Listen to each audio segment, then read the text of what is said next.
Hey, Mr. Shark, Minister Shark, how are you? I'm going live again today, and I'm going to be talking about a mental health disorder. So let me formally introduce myself.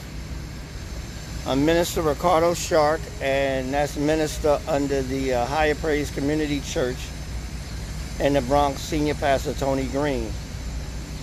All right, I'm also a mental health instructor under the National Council for Behavioral Health. All right, this is an evidence-based operation, not-for-profit, that has professionals and instructors and a slew of other people working in the mental health field. I'll leave the link at the bottom. Today I was going to talk about several different things, but they all interrelated. So before I start walking and talking, I think I gave a good introduction. I want to talk about post-traumatic stress disorder. And I want to describe what post-traumatic stress is. And I want to give a disclaimer. I'm not a professional or a licensed psychologist. I'm an instructor. So my assignment in these live videos is to allow regular people to be aware, just to be aware of signs and symptoms, how to recognize signs and symptoms. All right? So that's what my job is, to recognize signs and symptoms of a mental health disorder. All right? So I want to stay on point, but I want to go over one word before I begin: comorbidity. Comorbidity. Most mental health disorders don't exist alone.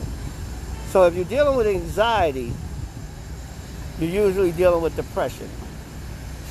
If you're dealing with depression and anxiety, you're usually dealing with bipolar disorder. Or if you're dealing with bipolar disorder, you're usually dealing with obsessive compulsive disorder. So they usually don't stand alone. But I'm just going to focus on trauma today. Trauma. And then I'm going to touch on a little bit of anxiety. But let me start out with how to recognize a sign and how to recognize a symptom of a mental health disorder. So I'm going to use the same acronym, WAR, but I'm going to speed through it. So go back to my other videos. So to recognize a sign is an acronym, WAR, which stands for, the W is W as in wagon, A as in apple, right? And R as in run or rich, right? And then that's how you recognize signs. How do you recognize symptoms? BET. That's B as in boy, E as in Edward, and T as in Thomas. All right? So let's talk about recognizing signs. And keep in mind, even though you recognize a sign, it doesn't mean definitive that somebody has a mental health disorder. It's just to make you aware of it, that it may be in order. So the W stands for work. People have problems in their work, and they get to work. They have problems staying at work. They don't want to go to work. All right? They have issues surrounding work. That's the W. All right? A, daily activities. They can't usually do daily activities. Daily activities are hard for them. Stuff that we take for granted, like going to the laundry, combing our hair, brushing our teeth, making up our bed. You know what I'm saying? Cleaning up in the house. Daily activities, making doctor appointments. Right. That's tough for them. So that's the WA. And then the R, relationships. People with mental health disorders usually suffer from not being able to sustain a relationship. Sustain relationships. They don't usually keep relationships, whether they're on the job, off the job, whether they're significant other. So that's the WAR. That's the acronym for recognizing signs. And I always use the word may. May be a mental health disorder. But the key is recognizing it. And I'm going to go into symptoms. Symptoms are things you actually don't see. Good morning, everybody. Thanks for coming in. You can always watch the video over and catch it with where I left off at. All right? So BET, B as in boy, E as in Edward, and T as in Tom. So we recognize signs through the acronym WAR, and then we recognize symptoms through BET. Behavior, right? People who may have a mental health disorder will exhibit some odd behavior, some strange behavior, like sometimes withdrawing, right? Or avoidance behavior, avoiding people, avoiding situations, avoiding talking about things. Or their behavior may be of such a nature where they used to be quiet and all of a sudden they're loud. Or they used to be loud and all of a sudden they're quiet. Behavior. Or they used to have a routine, right, that they normally always do. But then they stop out of nowhere with no reason. That's behavior. Then E, emotions.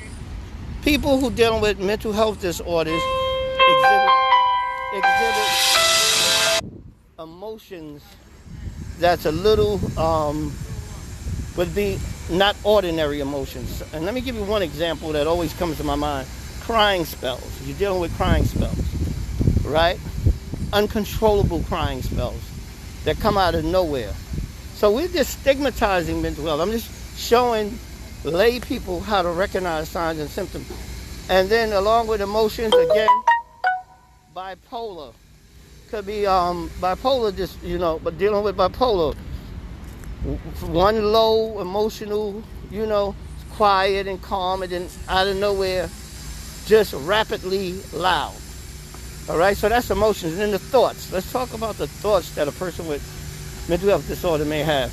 Usually when somebody have a mental health disorder, they may, and notice I use the word may, all right?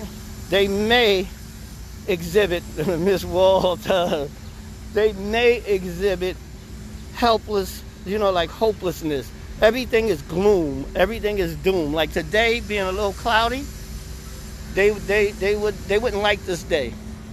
Even if it was sunny, they wouldn't like it. So their thoughts and their perceptions are always surrounding death, surrounding negativity. So that's how you recognize signs and symptoms. Right? So the signs, I'm just going to go over it real quick. I'm going to wrap up. I'm going to go to solutions. And then I'm going to leave some links. So I left some links here for you. And I'm going to show you how to use the links.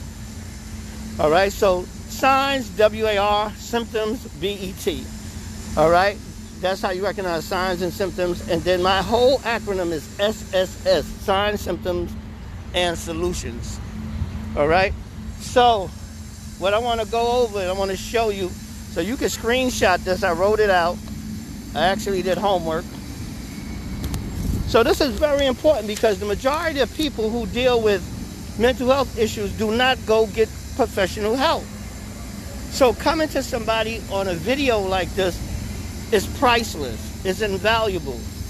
All right? So I'm going to put this up and I'm going to show you, before we talk about anxiety, I'm going to show you how the links are going to look. So the links are going to look like, where you see progressive muscle relaxation. So that thing that looks like a tic-tac-toe sign, when you see the link down at the bottom of this, after I finish this video, you hit that link. You hit that link right there. And it'll lead you into more examples of how to do progressive muscle relaxation. Okay, let me talk about anxiety. All right. So now, being in COVID-19, having the leadership that we have in this country, where people are very on edge, and even most of the parents with their children going back to school, there's a lot of anxiety. There's a lot of anxiety. So I'm going to leave links that address relaxing. I'm going to leave links that address what they call cognitive behavioral therapy, because you have to talk yourself through a lot of the stuff that's going on here. And that's why CBT is so important, cognitive behavioral therapy. So anxiety, what is anxiety? It's good to have regular anxiety. You've taken a test, you're waiting for your scores at the end of the semester, right? You're meeting somebody for the first time. That's regular anxiety. Your palms are sweaty, your heart is racing because you played the number and you hope you hit it, or you're scratching off a scratch off That's regular anxiety. You at the casino, you know what I'm saying? You're playing the slot machine, normal anxiety. But when we talk about general anxiety disorder, we're talking about fear. We're talking about a lot of fear, anxiety, and a lot of worrying. And when I mean worrying, I'm talking about consistent worrying straight for 6 months. So I'm going to leave links down there. And again, all of this type of worrying, all this type of anxiety stops you from functioning. Yeah. All this type of worrying, all this type of anxiety stops you and interferes with your quality of life. And I already went over some of the things like your work, your activities.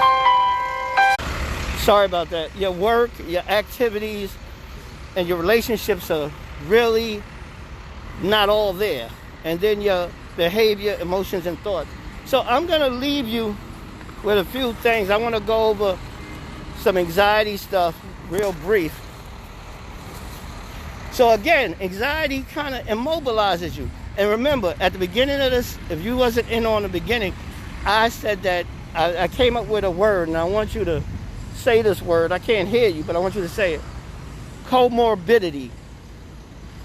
If you don't remember nothing else in this session, remember the word comorbidity. Because what it means basically is that each one of these mental health disorders exists with another mental health disorder. They are never by themselves.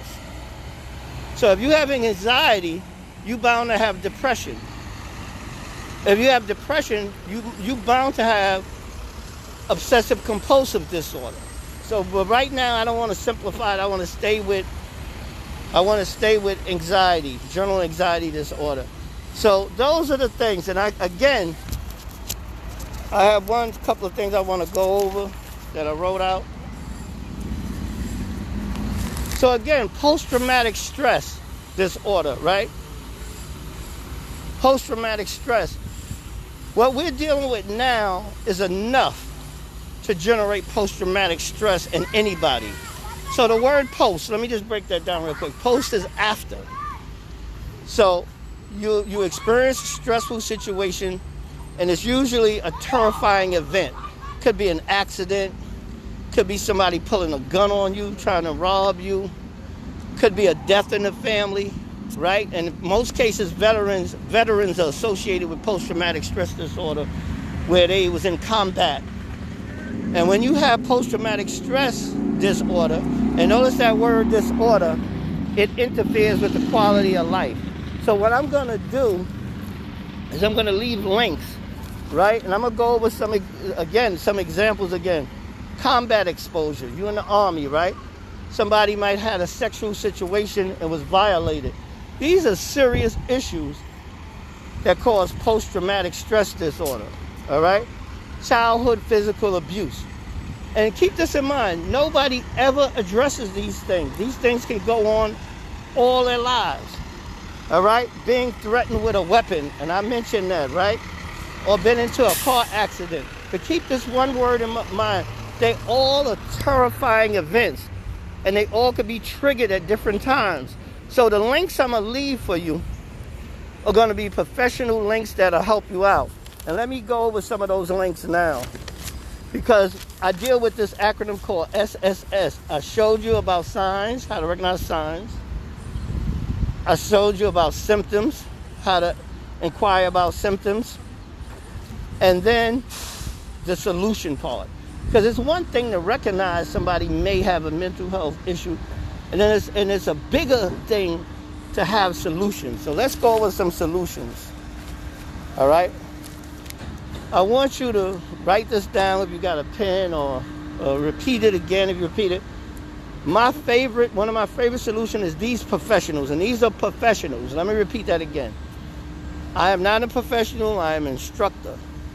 I talk to lay people, which is very important, on how to recognize signs and symptoms. And once you recognize it, or believe you recognize it, these are the professionals you go to. I think I made that clear. All right, nyc.gov/ NYC Well. I will write them down because I did some extensive homework, right? And then I'm going to do a hashtag for people who are tense right now. And this is one of my favorite hashtags. The hashtag is progressive muscle relaxation. So you hit this hashtag. Let me show it to you again. Progressive muscle relaxation. That's to relax the 13 muscle groups in your body. Because I'm telling you, I'm going to say it again. COVID-19 hasn't even begun to have the negative effects that it's going to have on people, including me. So I do exercise, I walk in the morning, and all of these links are going to show you different outlets, different solutions, different coping mechanisms. And somebody might say, well, you know, Minister Sharp, I'm happy that you come on every morning. Yeah, and I'm happy I do too, because, hold on, city life. This is another risk factor. Living in the city is a big risk. You know, yeah, because a lot of people don't get help. I'll give you an example statistically. With depression, 57% of the people over the course of their life go and get professional help. So what happens to the other 40-something%? They never get help. They're walking by you, they're living with you, they're working with you, and they don't get help. So let's go over some other things. So suicide. In a climate like today, you may hear other people, you may have friends, it might be yourself. You might have relatives that talk about suicide, but let me just make something real clear. Anyone tells you they're going to kill themselves, call 911. Stay with them, don't leave them. No questions asked. You take all threats of suicide serious. This is how we're taught at the National Council on Behavioral Health to take that very serious. Can this whole situation with COVID-19 and the president lead to things like that? Yes. Can living in certain zip codes lead to things like that? Living in the city here is a risk factor. It's a miracle I'm even able to even do this. And I haven't even flipped out yet. Well, I did have my period of flipping out. Thank God I got over that. But anyway, and then the other thing, the National Suicide Prevention Lifeline.